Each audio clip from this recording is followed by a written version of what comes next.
يلا يا حلو. يلا يا حلوين بقى. اول حاجه من الحاجات اللي كانت موجوده عندي من رمضان اللي فات، هستخدمها وبستخدمها.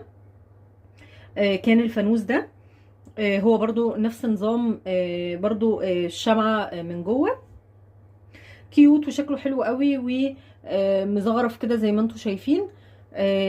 فده كان من مشتريات السنة اللي فات، اللي كان هدية. ما اعرفش سعره ايه بصراحة. بس طبعا موجود لغاية دلوقتي.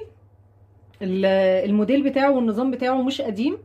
على مر السنين، كل ما السنين هتعدي، الفانوس ده كان بتاعنا قوي، بتاع زمان زمان، اللي كنا بنحط فيه الشمعة وكده، كان برضو نفس الستايل ده. لسه موجود لغاية دلوقتي بأحجامه.